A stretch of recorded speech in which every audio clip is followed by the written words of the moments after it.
Selamat siang, saya Diah Murniwarini, Lurah Kelurahan Giwangan. Terima kasih. Ya, Kelurahan Giwangan itu terdiri dari 3 rukun kampung. Yang pertama, rukun kampung Giwangan, di mana branding kampung di rukun kampung Giwangan itu merupakan kampung hijau. Ya, di mana di sana itu terdapat beberapa kelompok tani dan juga ada kelompok budidaya jamur tiram, dan selain itu juga sentra UMKM. Jadi brandingnya kampung hijau dan sentra UMKM. Yang kedua itu rukun kampung Punggalan, di mana branding rukun kampung Punggalan ini brandingnya kampung wisata. Di rukun kampung Punggalan itu ada kampung wisata yang namanya kampung wisata Kali Gajah Wong. Di rukun kampung Punggalan, kampung wisata itu mempunyai objek wisata. Yang pertama Bendung Lepen, kemudian yang kedua Dermaga Cinta, dan yang ketiga Kampung Klengkeng. Kemudian yang ketiga itu rukun kampung Mendungan. Nah, di rukun kampung Mendungan itu mempunyai tema kampung anggur. Baik, berikut informasi yang telah dijabarkan dari Ibu Lurah, maka bisa kita anggap bahwa branding kampung di Kelurahan Giwangan dianggap sudah optimal dan sesuai serta terbangun sesuai dengan rencana yang ada. Sekian informasi yang bisa kami dapat hari ini. Kepada Ibu Lurah kami haturkan terima kasih banyak Bu atas kesempatannya. Ya, saat ini kita sedang bersama Bapak Aris Krisna selaku Lurah ya Pak ya di Kelurahan Mujamuju. Baik Pak, kami akan mengajukan beberapa pertanyaan mengenai branding kampung. Apa saja sih Pak branding kampung yang ada di Kelurahan Mujamuju ini? Ya, Kampung Miliran adalah kampung guyub rukun beragama. Kampung Balirejo menjadi kampung sayur brandingnya ya. Terus kemudian Kampung Mujamuju menjadi kampung hijau. Yang Miliran adalah kampung guyub rukun beragama. Kenapa? Di sana ada tempat ibadah yang komplit, masjid, gereja, vihara-nya itu. Kemudian di kampung Balirejo, kampung hijau. Jadi itu serba hijau, makanya tanamannya. Terus kemudian Kampung Mujamuju, terus kampung sayur ya, kita mengartikan sendiri ya. Jadi di sana rencananya banyak dibudidayakan tanaman di lahan sempit karena kita di perkotaan. Terima kasih atas waktunya Pak. Terima kasih pula atas kesempatannya. Ya. Sekian.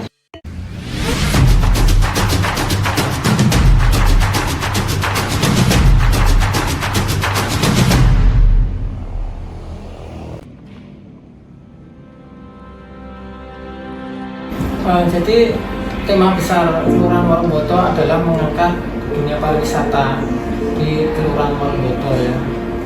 Tentu ini membutuhkan titik ungkit untuk mengangkat pariwisata di Kelurahan Warungboto. Yang menjadi titik ungkit kita adalah Pesanggerahan Warungboto, sebuah bangunan kuno yang dibangun oleh Pak Sri Sultan Hamengkubuwono II yang merupakan situs peninggalan bersejarah berupa tempat peristirahatan atau pesanggerahan yang dulu digunakan oleh Sultan Hamengkubuwono untuk beristirahat seperti itu. Itu letaknya ada di RW 8. Cukup sekian. Baik, dapat kita simpulkan dari jabaran Bapak Lurah pagi ini dari Kampung Warungboto. Di Kelurahan Warungboto terdapat 3 kampung, yakni Kampung Warungboto berupa kampung wisata, Kampung Gelagah berupa kampung sayur, dan kampung.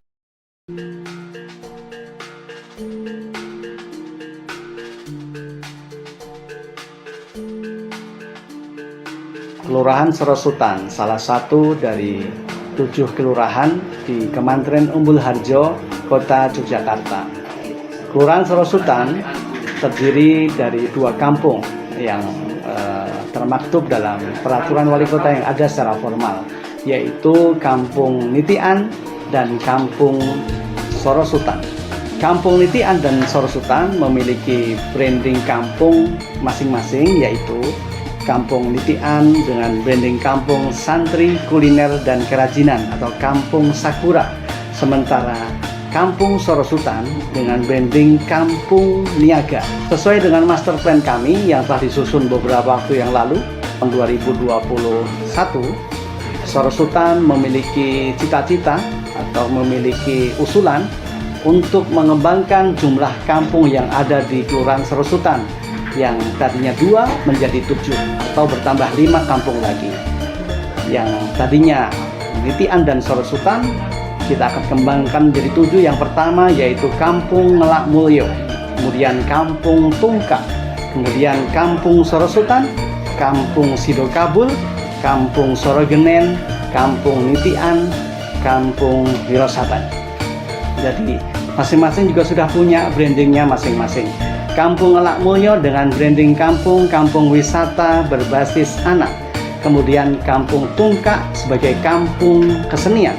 Kemudian Kampung Sidokabul sebagai kampung kuliner, kemudian Kampung Wirosaban sebagai kampung ramah lansia. Dan juga tentu tidak lupa Kampung Sorogenen dengan branding kampung hijau, tertib, dan ramah anak berbasis pemberdayaan masyarakat.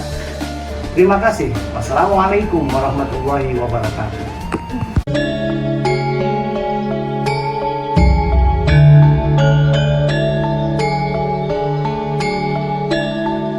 Siap, baik Mbak, matur suwun. Nama saya Pak Sugianto, saya Lurah Pandian, Kementerian Umbularjo.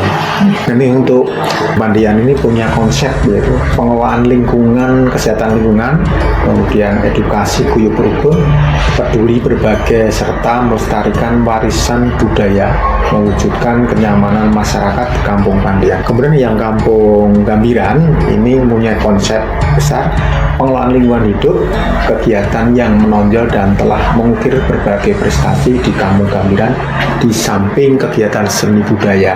Masyarakat lokal menumbuh kembangkan UMKM yang ada di wilayah. Jadi 2 konsep besar yang di masing-masing punya sendiri ya, cita-cita gambaran sendiri, keistimewaan. Lanjut di Kampung Gambiran itu untuk mengungkit seni dan budaya itu lewat seperti Kampung Gambiran dilaksanakan setiap bulan September. Jadi kalau seni dan budaya memang menonjol ya di Kampung Gambiran. Kemudian yang di Pandian sama, kalau yang di Pandian itu namanya seni budaya Batok Kupat. Ini Batok Kupat dilaksanakan setelah Lebaran. Baik, terima kasih banyak atas informasinya Pak. Sekian dari informasi yang bisa kami dapatkan di Kelurahan Pandian. Kepada Bapak kami ucapkan terima kasih.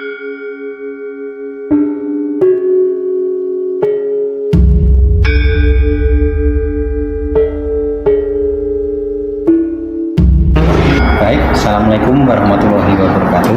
Saya Tri Mariono, Sarjana Pertanian, Kelurahan Tahunan, Umbularjo, Yogyakarta.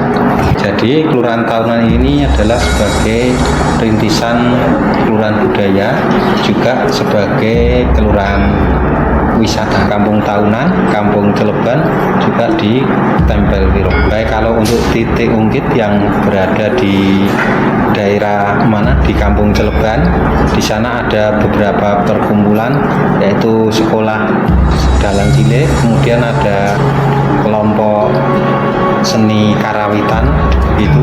Terus untuk di Kampung Tahunan itu ada namanya kelompok kesenian juga, yang di sana ada Punokawan, kemudian juga ada Gejok Lesung juga, sehingga memang beberapa potensi ini sangat mendukung dengan adanya kampung wisata dan budaya. Tahunan ini adalah terletak makam tokoh nasional, yaitu tokoh pendidikan Ki Hajar Dewantara.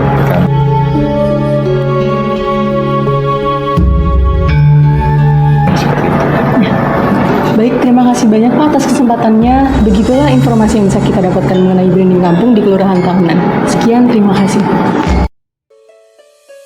Saya Arini Sustiawati, Lurah Kelurahan Semaki, Kementerian Umbularjo. Untuk Kelurahan Semaki itu ada 3 branding. Yang pertama itu Kampung Sanggerahan, kemudian yang kedua Kampung Semaki Gede, dan yang ketiga adalah Kampung Semaki Kulon. Kemudian untuk masing-masing kampung itu, di Kampung Sanggerahan itu ada brandingnya saat itu adalah kampung online dan kampung tari. Kemudian yang di Semaki Gede itu kampung batik dan kampung budaya. Kemudian yang ketiga yang di Semaki Kulon kampung gudeg, kuliner gudeg. Untuk Sanggrahan itu kan ada kampung kuliner dan kampung tari. Kemudian ada balai Sanggrahan, kemudian kampung tari.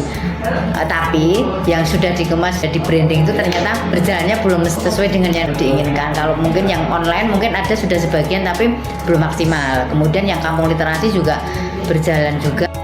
Kemudian beralih ke kampung Semaki Gede, kampung batik dan kampung budaya. Nah, jadi awalnya di brandingkan jadi kampung batik, kemudian kampung budaya, tapi sampai sekarang ini yang batiknya itu belum sesuai dengan branding kampung yang direncanakan awal. Kemudian ke samping ke kampung Semaki Kulon itu dari awal memang branding kampungnya itu adalah kampung gudeg, karena saat itu memang ada ibu-ibu pelaku UMKM yang getol dengan gudegnya itu.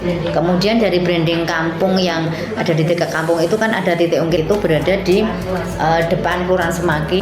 Saat itu memang dibrandingkan untuk didirikan food court untuk satu kelurahan terbagi ada 12 kapling, nanti dibagikan ke masing-masing kampung itu berarti itu yang bisa kami sampaikan. Nanti kalau masih ada kekurangan apa sih untuk mengikuti gitu ya terus